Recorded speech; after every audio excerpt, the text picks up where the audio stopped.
Hey, thanks everybody for joining us today. Live Music Nation Podcast Festival Edition. Today we're with Clay Baird from the Arts Inc. in Wyoming, Evanston, Wyoming to be exact.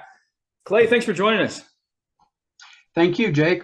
Hey, Clay, give us a little background on you. Where did you grow up? Talk a little bit about your career, and then, of course, now your position with the arts. Very good. I actually graduated from high school in Rexburg, Idaho. Went to the University of Idaho and got an engineering degree.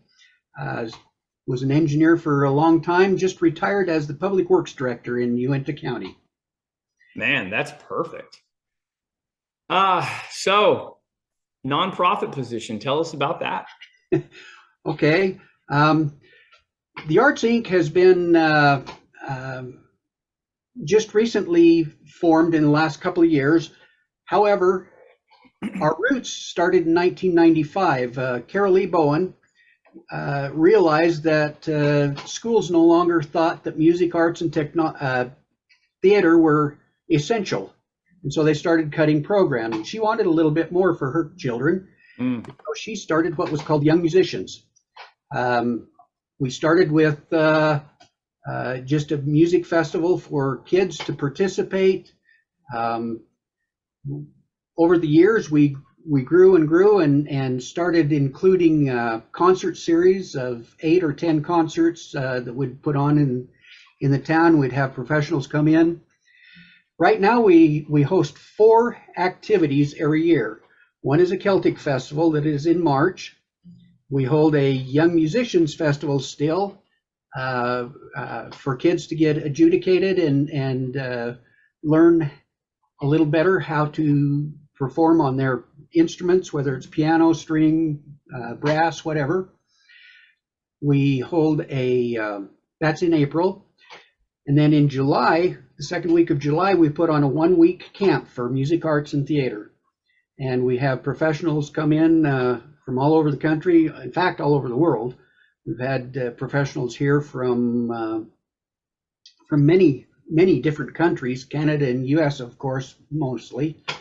And then in August, we put on a bluegrass festival here in Evanston. So we're very, very active in the community. That's perfect. Clay, why is this important for you? Music, arts, and theater may not be essential, but boy, they are vital to a productive, happy, better life. And so we see that as a vital part of our community, of our fresh air, freedom, and fun is our motto here in Evanston. And that's part of the fun. Well, let's jump in. Let's talk about a couple of your events. I'm definitely interested in the Celtic Festival and the Young Musicians Festival. To the listener that's never been to either one of those, when they step out of their car, what are they going to experience? I always ask these 3 questions. What are they going to see? What are they going to smell? And what are they going to hear? And by smell, I don't mean buffalo manure or cow manure. What are they going? What kind of food do you have? What do you offer for the person that comes out to these events? Perfect. Our Celtic Festival is a 2-day event. Starts Friday at 3 o'clock. We have 3 headline bands, is what we call them, and 6 regional bands. The 3 headline bands are from Ireland. We have this year, we have the Burns Brothers, Talisk, and just had a brain cramp on the third one, but all 3 of them are Celtic bands, do traditional Irish and Celtic music. They will be doing workshops and whatnot. When somebody arrives at the Roundhouse in Evanston, what that means is Union Pacific used to have a rail yard here in Evanston. That rail yard included a pretty good sized machine shop. It included a turntable where you would actually put a car and turn it around and work on that rail car. Well, those buildings have been renovated by the city. They are now public meeting areas. The machine shop and the roundhouse are built period correct, but brought up to current codes, and we put on our festival in those buildings. The food that you're going to have is traditional Irish food for the most part. Outside, we do have a barbecue shack that will also offer more American food. We have about 24 vendors that are there selling handmade items, spoons, wool clothing, kilts if you want to buy a kilt, all kinds of instruments, mandolins, banjos, guitars, flutes, lots of different types of vendors. Fiber Arts Guild shows up, and you can spin, knit, whatever. So it's really a great festival. We have a local club that does medieval weapons training, and will put on demonstrations and a workshop on medieval armory. It's a full festival. Man, that's incredible. That's in the middle of Wyoming. That's awesome. Clay, what are some of your best memories of your experiences there at those festivals?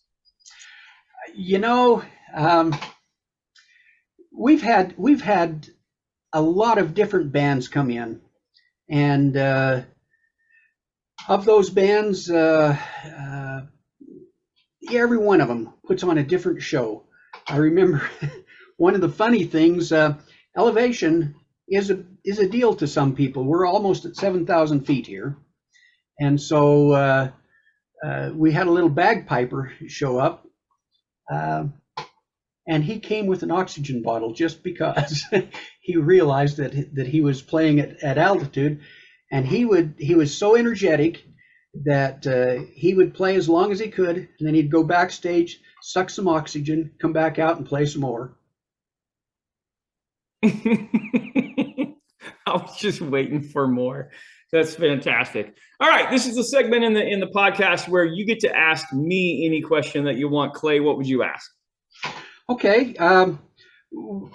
What is your audience? What kind of music do you play? So I do country rock, original, probably 80% original, 20% covers when we do a show. We play bars, concert halls, theaters, fairs, and festivals. Been doing that for about 10 minutes. I just I love to entertain. So, Right. we'll play anything from more of a classical style to more of a pop style, and it's been good. So that brings me to my next two questions for you, Clay. What is the best concert you've ever seen your entire life? Wow. I would probably say when I was in high school, I went to a concert with Baird in Boise, Idaho, and listened to them. Perfect. You could bring one musical act to the Arts Inc. in Wyoming, dead or alive, money not an issue, purely the best act you could think of to bring, dead or alive. Who would you bring? Kenny Rogers in the first edition. Oh, wow. Yeah, let's go back to that. That's perfect. That's awesome. That's great. Clay, how do people find out more about the Arts Inc.? We do have a website, Okay. theartsinc.com. If you want to contact us by email, it's contacttheartsinc.com. That's a Gmail account. At gmail.com, excuse me. Contacttheartsinc@gmail.com. If you want to phone us, you can call me directly, 307-679-5729. And we'd love to see you show up in Evanston, Wyoming. We're just an hour and a half from the Salt Lake Airport. Park City is real close, and we last week I spent 2 days skiing. There you go. There you go. Very good. Clay Baird, thanks for joining us today. I appreciate it, man. Thank you, Jake. Well, baby, I'm on it with a bottle